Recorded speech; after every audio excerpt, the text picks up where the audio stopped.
Okay. So this morning I got my GCSE results, which came through in the post because if you didn't know, I was expelled from school in December, so I didn't take my GCSE results, GCSE exams at school, but I still had to get my exams through school, but I wasn't allowed to go physically to school to collect my results. So I got them delivered to me, but what happened was with my actual exams, I had to go like to a different school, and I just did my exams like on this office on my own with two invigilators who I was familiar with because they were like my tutors. So I got them.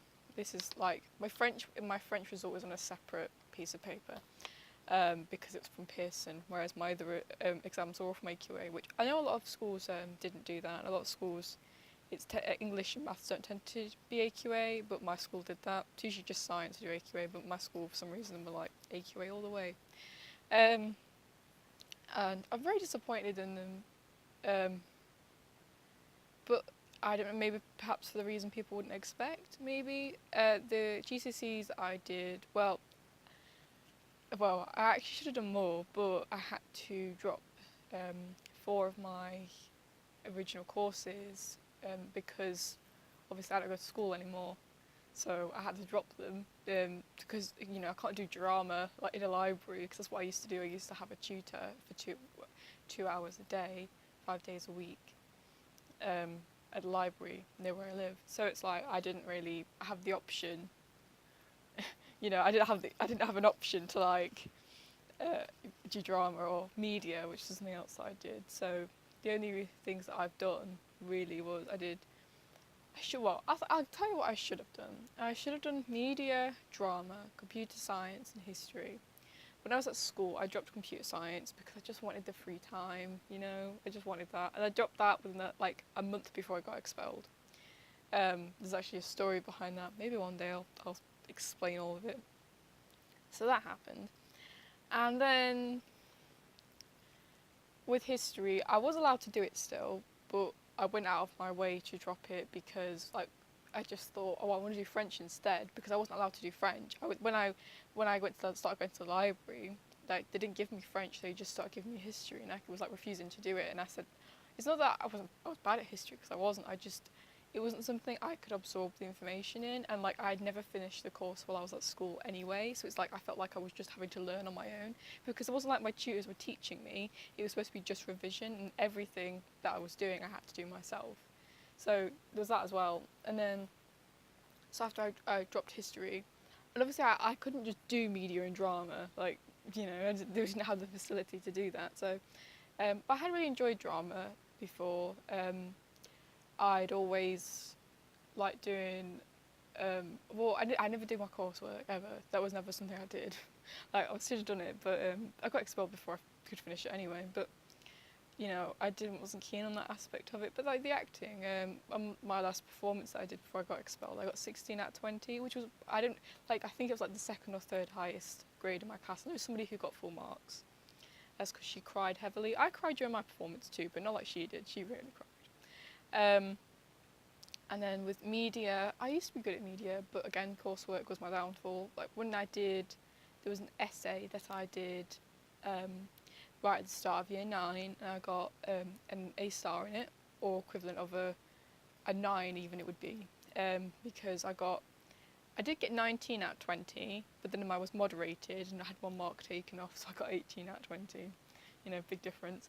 That was great, and that was 10% of my media grade, well it would have been if I'd done it. But then I did another one, and it was about magazines, because that one was about the James Bond film Skyfall. And then, my next essay was supposed to be about Kerrang magazine, which I wasn't really into, because I did choose Kerrang. I could have done any magazine, but that was probably the best shot I had. But it was just like not something I really liked. I really like analysing things, but not maybe visually in that way. Like with films, I can stay interested in it, and I already knew a lot about James Bond anyway, so I think I probably found that a lot easier to write about than writing about Kerrang magazine. And I only got I believe it was a C, and then I got my grade put up to a B, and that was 10% of my grade too. I believe I might be wrong. It might have been a B originally. I just remember being told B at some point.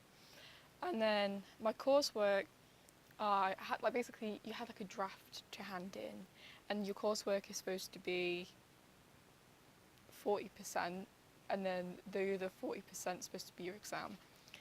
My coursework when I handed it in was a B, and I was told that I could get that grade put up, and I was going to, and I actually like redid everything, but I literally got expelled like the day that was supposed to happen, because I really did redo everything. We've got an A in that, I believe, but you know, I got expelled specifically on the 15th of December last year, so it's like very much so, you know, in the middle of year 11. So after I got expelled, they were gone. Computer science, I was never really good at anyway. You know, when I dropped that, it was like not a big deal to me. I was kind of relieved because that lesson was so stressful. It was me and like somebody who I used to be friends with. We both hated it, and we both kind of mutually agreed to stop. There's like lots of reasons for it, and I think I probably will, you know, mention it at some point properly. So anyway, the subjects that I did end up doing for my GCSEs was English language, English literature, maths, French, chemistry, biology, physics, and also spoken language, which is actually it's like an oral exam, and I did it at the end of year 10, and I got a distinction. And because mine was so great, if you like, I was put forward to have mine moderated. So mine in particular, and a couple of others were filmed and they were sent off. My teacher was really impressed with mine, and the grades stayed the same. The moderator agreed that I got a distinction, so I'm really pleased with that. And that was on my results. Like I already knew that anyway, but that came in my results too. But my other results, and this is where it gets a bit complicated. In English language, I got an 8.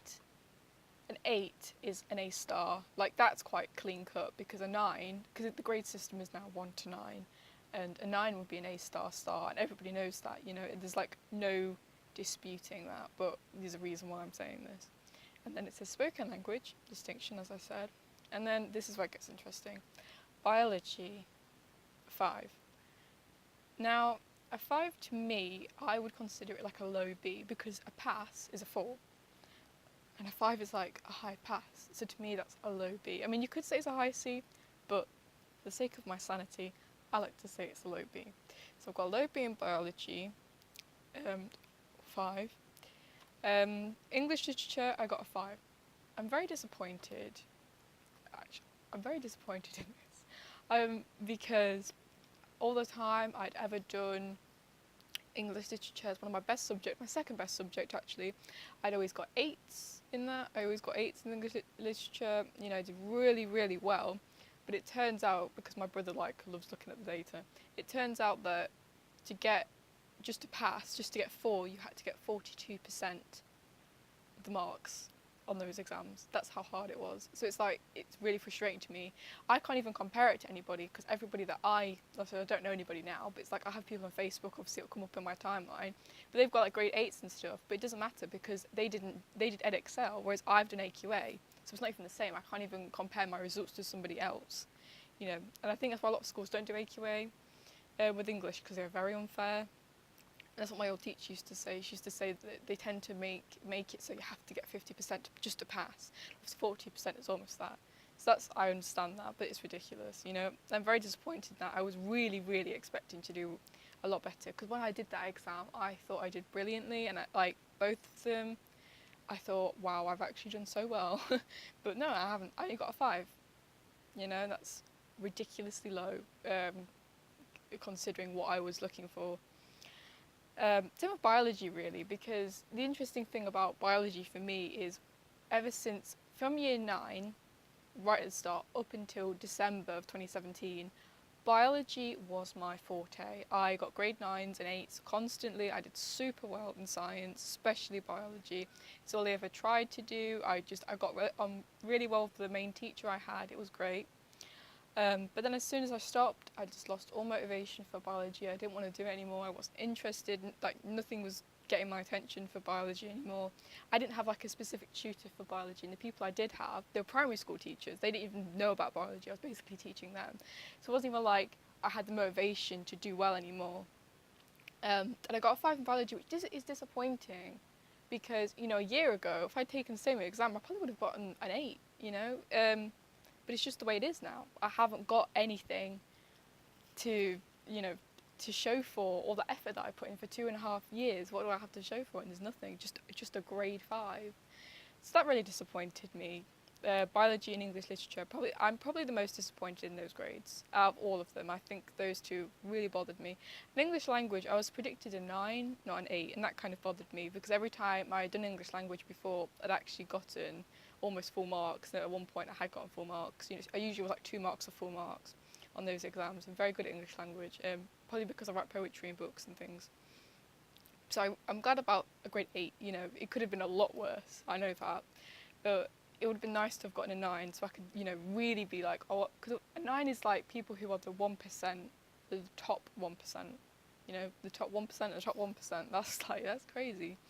So that would have been really nice to get. And then in maths I got a 5, which I'm kind of shocked about because I thought, when I did the exams, I thought, oh my god, I thought I got a 4. I didn't think I got a 3. I used to be that bad. Last time I did a mock exam at school, the grade I got was 2.6, which is somewhere between an E and a D, which is, you know, ridiculously low.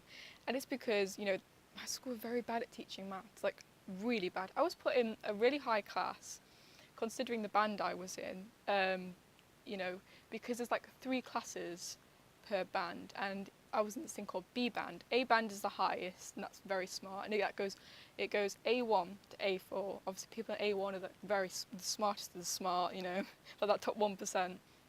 And then A4 are like, you know, kind of, you know, they're very smart still, but they're not as smart as A1. Well, I was in B band, and at the start of year 11, I was in B1 for English, which I'd always been in. I'd been in B1 for English for years, and then I was in B3 for science, and I got moved up to B1. That's definitely another story time, that is. There's a whole massive lore behind that. But with maths, I moved. I used to be in B3 and I was doing foundation, which is lower, you know, so with that you could only go up to a grade C. And then suddenly come year 11, I was put into B1, which was very high, and everybody in there was getting grade 7s, and I was just sat there with this 2.6 like, oh, maybe I'm not supposed to be in this class, but I wasn't moved out. I just got expelled.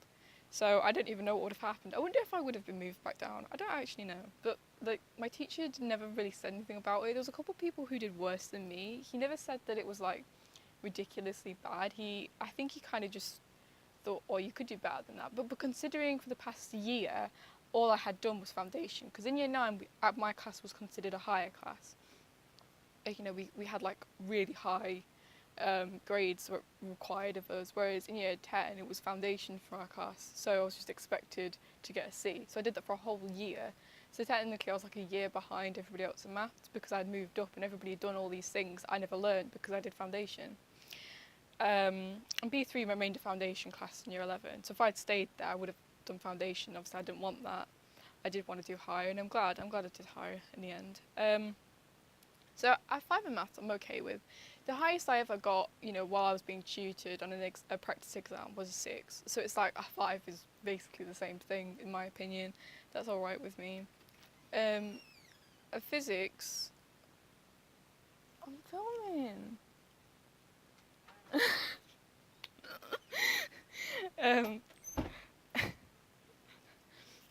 I'm not going to cut that out, I'm going to keep it in.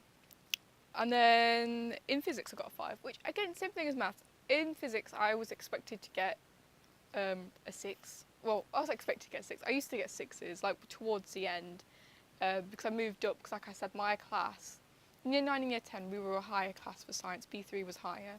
And in year 11 I was told we're now called a trilogy class, which means at the end of your, like when you get your GCSE results, you only get 2 GCSEs, you don't get 3, which is what I wanted. I wanted 3 because I was really into science, as I said. So I asked to move up and I kept asking constantly, and finally in October they moved me up to B1, so I was doing higher. That's why to this day, obviously, that's what I ended up doing. I ended up taking the higher exams, which I'm really glad about. I think I would have been disappointed if I'd had to have done combined, because that would have been like 1 less GCSE, and I barely got any as it is, as you can tell, so, you know, I would have been very sad about that. And 5 is good because, you know, same as maths. I thought I was going to get like in between a 5 and a 6, and I got a 5. When I was at school, the highest I ever got was a 6.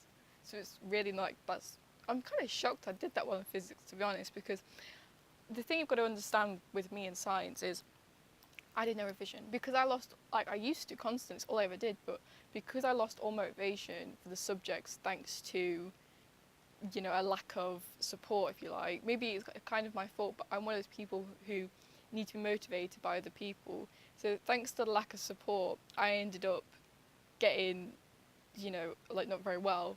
So in chemistry, I got a 4, which I was expecting. I actually thought I was going to get a 3. A 4 is good. A 4 is a pass. It's like a C, if you like.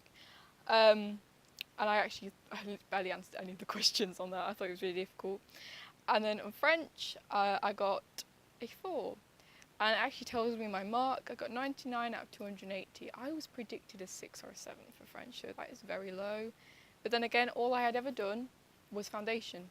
Before I started doing private tutoring, well, it's not private, it was provided by the council. I'd have to pay for it. But anyway, my point is, all I had ever gotten was foundation. So the fact that I had to do higher, it was like I suddenly had to learn all this new content. So, you know, that was a massive change. But anyway, there was my GCSE results and how I feel about them. I am disappointed as an expelled student. As an expelled student, that's great.